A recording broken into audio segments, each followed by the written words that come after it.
تو اگر ہم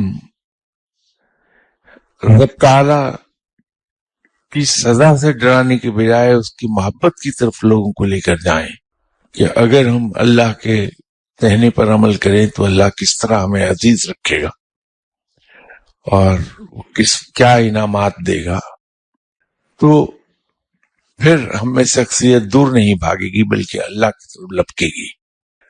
اور دوسرا یہ ہے کہ ہم اگر دین کو اس جذباتی انداز میں پیش کرنے کے بجائے اگر نوجوان نسل کے سامنے اس کو اس طرح سے رکھیں کہ ہم اسے لاجیکلی پروو کر دیں جو ہم کہتے ہیں، تو نوجوان جلدی کنونس ہوتا ہے۔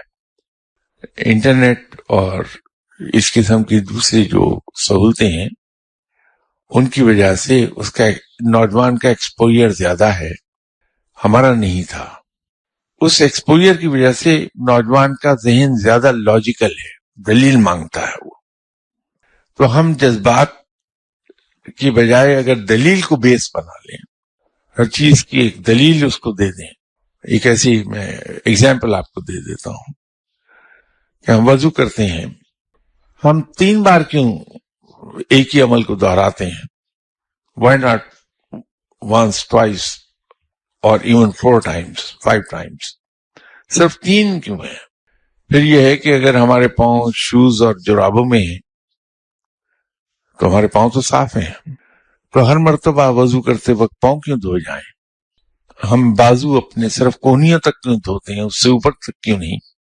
اب جب نوجوان اس ایسے سوال ہم سے پوچھتا ہے تو ہم اس کو شٹ اپ کرا دیتے ہیں۔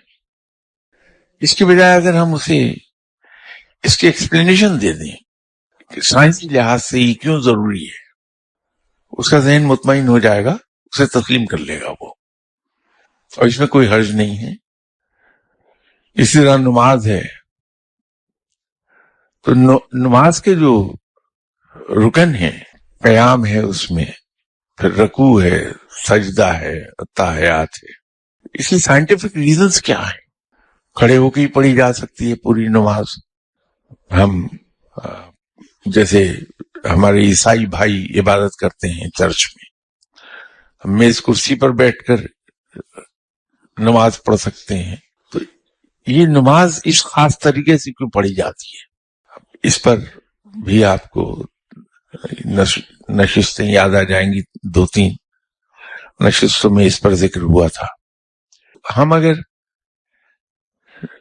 نوجوان نسل کو اس طرح سائنٹیفک لائنز پر لاجیکل جواب دیں تو وہ مطمئن ہو جائے گا، پھر نئی نسل دور نہیں بھاگتی۔